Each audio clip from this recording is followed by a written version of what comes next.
जय हिंद, वंदे मातरम। साथियों, स्वागत है आपका मेरे इस चैनल में। आज के वीडियो में हम 15 अगस्त से जुड़ी हुई बहुत सारी बातों को जानेंगे। इसके विभिन्न पहलुओं पर हम बात करेंगे कि भारत आजाद कैसे हुआ, आजादी में किसका किसका योगदान रहा, आजादी की क्या रणनीति थी, कौन योजना सफल हुई, कौन सी योजना असफल हुई, आखिर आजादी होने के बाद भारत को कौन सा पीड़ा का सहना कर पड़ा और हमारी युवाओं को क्या जिम्मेदारी है, हर विभाग को क्या जिम्मेदारी मिली है और भारत कहाँ पर असफल रहा है, भारत में क्या चुनौतियां हैं, इन सभी बिंदुओं पर हम क्या करेंगे, बात करेंगे। यदि आप इस चैनल पर पहली बार है तो इस चैनल को जरूर सब्सक्राइब कर लीजिएगा। आप वीडियो में अंत तक जरूर बने रहिएगा। तो आइए देखिए, पहले पहलू पर बात करते हैं हम, आजादी की शुरुआत। देखिए, भारत जब गुलाम नहीं था तो भारत की बड़ा ही फेमस थे, भारत की बहुत ही लोकप्रियता पूरा दुनिया में गूंज रही थी। भारत को साहित्य कला के क्षेत्र में जाना जाता था। भारत की दुनिया में एक अलग ही पहचान थी। भारत की इतनी पहचान थी कि विदेश से लोग आ आकर के यहाँ पर सीखते थे। कई विद्वान यहाँ पर आकर के यहाँ की शिक्षा सभ्यता की संस्कृति को सीखते थे और अपने देश में जाकर के इसका प्रचार करते थे। लेकिन कहते हैं ना कि अच्छे लोगों में भी बुरे लोग होते हैं। तो कई विदेशी लोग तो आए, लेकिन कई लोग की नियत में क्या थी, खोट थी। जिसे पहले नंबर पर आते हैं ईस्ट इंडिया कंपनी वाले। भारत में जब आए वो तो उनके मन में नियत में खोट हो गई। वो तो पहले भारत में व्यापार करने के उद्देश्य से आए, कुछ लोग ही आए, लेकिन कुछ लोगों ने इतने विशाल भारत पर क्या कर लिया, कब्जा कर लिया। इसके पीछे कई कारण थे कि हमारी एकता में क्या थी, कमी थी। कई लोग एक दूसरे से द्वेष रखते थे, समाज में भेदभाव की भावना थी, समाज में कई कुरीतियां थी जिससे भारत एक नहीं हो सका और कुछ चंद लोगों ने ही भारत को क्या कर लिया, कब्जा कर लिया। उनका कई ऐसे नारा था जैसे फूट डालो राज करो, आपस में राजाओं को लड़ाते थे और राजा मैंने इस तरह से वो अपने कई मैंने कूटनीति के माध्यम से कई कूटनीति किए जिससे भारत को क्या कर लिए, गुलाम कर लिए। अब भारत पर अपना अधिकार जमा लिए और यहाँ पर अपनी सरकार को स्थापित करके भारत को चलाने लगे। उसके बाद देखिए, इस लड़ाई में 1857 में भारत की मंगल पांडे जी, यानी ये बागी बलिया के थे। तो देखिए, मंगल पांडे जी ने स्वतंत्रता संग्राम की पहली लड़ाई उन्होंने क्या कर दिया, शुरू कर दिया। और इस लड़ाई में तो देखिए बहुत सारी चीजें सीखने को मिला।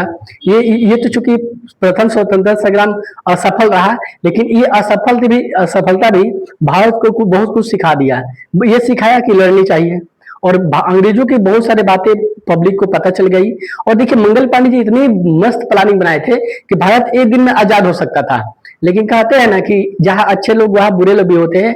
तो भारत में भी कई कमियां थी, भारत में भी बुरे लोग थे और मंगल पांडे जी का प्लानिंग जाकर के अंग्रेजों से बता दिए और अंग्रेज लोग उनके प्लानिंग को क्या कर दिए, असफल कर दिए। इस प्रकार 1857 की आंदोलन क्या रहा, असफल रहा, लेकिन बहुत कुछ सिखा के गया, जिसमें झांसी की रानी का भी बहुत बड़ा योगदान रहा। अब जो अगले नंबर पर आता है पहलू क्या, महात्मा गांधी का योगदान। देखिए, भारत के लिए तो बहुत लोगों ने लड़ा, लेकिन महात्मा गांधी इतना फेमस क्यों हुए? तो इसके पीछे कारण यह है कि महात्मा गांधी का जो लड़ने का तरीका था कुछ अलग था। महात्मा गांधी के लड़ने का तरीका कुछ का था, अलग था, उनके विचार अलग थे। उनका यह मानना था कि बिना लड़े ही हम क्या कर सकते हैं, भारत को आजाद करा सकते हैं। उन्होंने अनेकों लड़ाइयां लड़ी, नमक वाला आंदोलन किए, असहयोग आंदोलन किए, यहाँ तक कि भारत छोड़ो आंदोलन किए। और उनका तरीका ये था कि बिना लड़े ही वो आंदोलन करते थे और जनमत भी उनको बड़ा मिलता था। इस तरह से वो कुछ भारत में उनकी लोकप्रियता बढ़ती गई। अब ये हुआ कि चूंकि गांधी जी का योगदान भारत की आजादी में रहा, लेकिन देखिए कहते हैं ना कि एक आदमी कुछ नहीं कर सकता है। तो यहाँ पर विचारधाराएं अलग अलग बन गई थी। यहाँ पर एक गरम दल के नेता लोग थे, एक नरम दल के नेता लोग थे। गांधी जी के लड़ने का तरीका एक अलग था, तो इनको नरम दल ही मानते हैं। एक वो लोग थे, जैसे अगला आते हैं क्रांतिकारियों का योगदान। ये लोग गरम दल के नेता थे। इनका ये मानना था कि लड़ाई सीधा मतलब लड़ाई सत्य अहिंसा के बल दौलत नहीं लड़ के ली जाती है, जिसमें सबसे नंबर पहले पाते हैं भगत सिंह आ गए, चंद्रशेखर आजाद आ गए, सुखदेव, राजगुरु, अशफाक उल्ला खान, राम प्रसाद बिस्मिल। अनेकों लोगों का मानना यह था कि भारत से अंग्रेजों को भगाने का सबसे बेस्ट ऑप्शन यही है कि उनको मार के भगाया जा सकता है। तो इसके लिए उन्होंने देखिए कई लोगों ने बलिदान दिया। कहते हैं कितने चढ़े झूले, कई लोगों ने क्या किया, कितने झूले फांसी पर, कितने ने गोलियां खाई थी, क्यों झूठ बोलते हो साहब, चरखे से आजादी आई थी। ऐसा आज के युवा लोग बोलते हैं कि आजादी सिर्फ चरखे से नहीं, यानी आजादी सिर्फ गांधी जी की वजह से नहीं आई है, बलिदान दे करके आई है। ये सत्य बात है। गांधी जी का योगदान को तो भाई ये नहीं कह सकते उनका योगदान नहीं रहा, लेकिन ये नहीं कह सकते डायरेक्ट उनकी वजह से ही आजादी मिली, कई लोगों का योगदान रहा। इस बात को स्वीकार करना पड़ेगा। अब देखिए, इसमें हुआ कि भगत सिंह को फांसी दी गई, चंद्रशेखर आजाद खुद को गोली मार लिए क्योंकि उनकी ऐसी व्यवस्था बन गई। सुखदेव राजगुरु को फांसी हो गई, राम प्रसाद बिस्मिल को फांसी हो गई। तो भाई इतना लोगों ने फांसी पर चढ़े तो ऐसे तो आजादी मिली नहीं होगी। जलियांवाला बाग हत्याकांड हो गया, कितनी सारी दिक्कतें हुई। तो डायरेक्ट आप इस बात से स्पष्ट समझ जाइए कि इस भारत की लड़ाई में एक एक जन का योगदान है। कहते हैं 6 लाख से लोग अधिक लोगों को भी फांसी चढ़े, 6,32,000 लोग इस देश के लिए शहीद हुए। तो भाई सही बात है, शहीद हुए तो ऐसे तो आजादी मिली नहीं है। अगला नंबर पर आता है क्या, सुभाष चंद्र बोस जी का योगदान। देखिए इस भारत को आजाद करने में सुभाष चंद्र बोस जी का बहुत बड़ा योगदान है, बशर्ते कि इस बात को उतना फेमस नहीं की जाती है। अब इसके पीछे क्या कारण है, इसके बारे में तर्क करना उचित नहीं है, क्योंकि इस आजादी में सुभाष चंद्र बोस जी का बहुत बड़ा योगदान रहा। उन्होंने आजाद हिंद फौज की सेना बनाए। अब सोचिए, जिस समय भारत में लड़ना मुश्किल था उस समय उन्होंने 45,000 सेनाओं की फौज बना ली है, वो भी भारत में नहीं दूसरे देश में जाकर के। तो कल्पना करिए वो कितने बहादुर होंगे। यहाँ तक उनको भारत में रहना नहीं पड़ा, भारत से भागना पड़ा। तो कितने सारे दिक्कत, यहाँ तक कि हमने उनको उनके बारे में पढ़ा है कि उनको महीनों तक खाना नहीं मिलता था, भीख मांग मांग के खाते थे। सोचिए एक आदमी देश को चलाने के लिए, देश से अंग्रेजों को भगाने के लिए कितना संघर्ष किया, तब जाके आजादी मिली। तो सुभाष चंद्र बोस जी का बहुत बड़ा योगदान रहा है। उन्हें तुम मुझे खून दो मैं तुम्हें आजादी दूंगा। देखिए गांधी जी के सिद्धांत के ये अपोजिट ही नारा है, तुम मुझे खून दो मैं तुम्हें आजादी दूंगा। जो गांधी जी का नारा था कि भाई बिना लड़े ही आजादी पा लेना है। तो भाई देखिए विरोधाभास तो है ही। अगला क्या है, अगला है भारत छोड़ो आंदोलन। तो 1942 में भारत छोड़ो आंदोलन हुआ। 1942 में भारत छोड़ो आंदोलन हुआ। इस आंदोलन में बहुत सारी दिक्कतें हुई।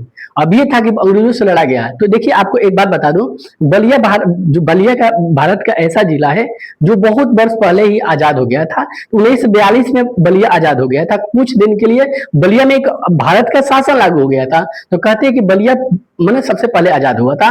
तो बलिया वालों ने अंग्रेज को मार के भगा के यहाँ खुद भारत का सत्ता शासन मैंने हासिल कर लिए थे। बाद में तो भाई अंग्रेज फिर हावी हो गए।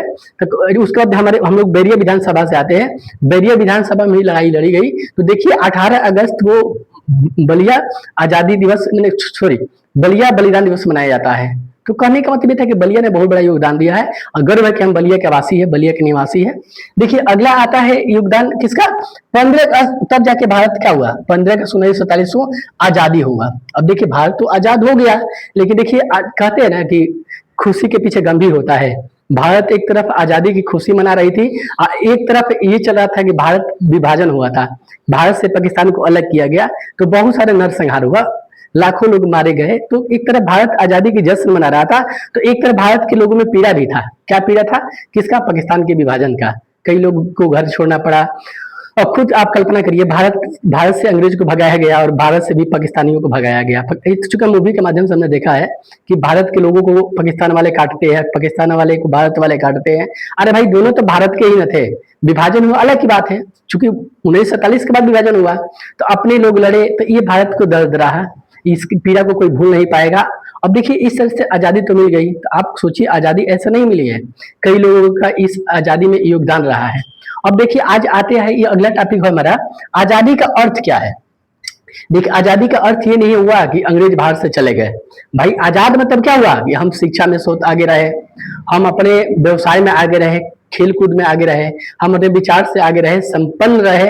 लेकिन देखिए यहाँ पर कई चीजों में भारत क्या रहा है, असफल रहा है। कहते हैं कि हर पहलुओं पर आप सफल नहीं हो पाएंगे। भारत के सामने अभी ये तो हुआ ही, आजाद हो गए, लेकिन यहाँ पर भारत में अभी कई चैलेंज है। जैसे बेरोजगारी का चैलेंज है, भुखमरी का चैलेंज है, कई लोग के पास रोजगार नहीं है, कई लोग अपने जीवन बहुत गरीबी से जी रहे हैं। देखिए किताब से पढ़ना अलग बात है, धरातल पर देखेंगे तो ऐसे बहुत लाखों करोड़ों युवा है जिसके पास रोजगार नहीं है। अब देखिए भाई पढ़ लिख करके भाई कोई खेती में काम करे और कोई छोटा मोटा काम करे, कंपनी में काम करे, तो ये कोई पढ़ने का उद्देश्य नहीं होता है। भाई तो मजदूर भी कर सकता है। तो भाई योग्यता के हिसाब से रोजगार मिलने चाहिए। तो इसी को बेरोजगारी की परिभाषा दी जाती है कि व्यक्ति जो हासिल किया है, पढ़ा है, ज्ञान प्राप्त किया है, वही काम करे तो वो रोजगार कहलाता है। अब यहाँ पर है क्या, BEd BTC कर लिया, उसको टीचर की वैकेंसी नहीं निकल रही है।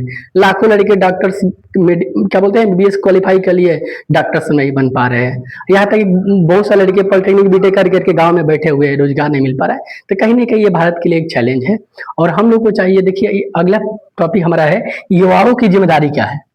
देखिए हमारी जिम्मेदारी ये बनती है कि देखिए भारत तो आजाद हो गया।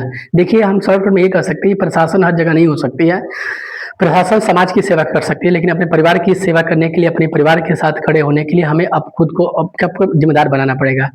कहते हैं कि सरकार हर जगह नहीं जा सकती, तो हमें खुद समाज की सेवा करना पड़ेगा।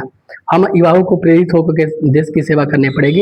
ये हमारे अंदर विचारधारा होनी चाहिए, ये हमारी क्या है, जिम्मेदारी है। देखिए, कुछ नेताओं को देख करके हम अपने अंदर गुस्सा तो पाल लेते हैं, लेकिन ये भी सोचना चाहिए भारत इन नेताओं का नहीं है, ये भारत मंगल पांडे जी का है, सुभाष चंद्र बोस जी का है, ये भारत भगत सिंह जी का है, राजगुरु का, सुखदेव का है, ऐसे ये झांसी की रानी का ये देश है।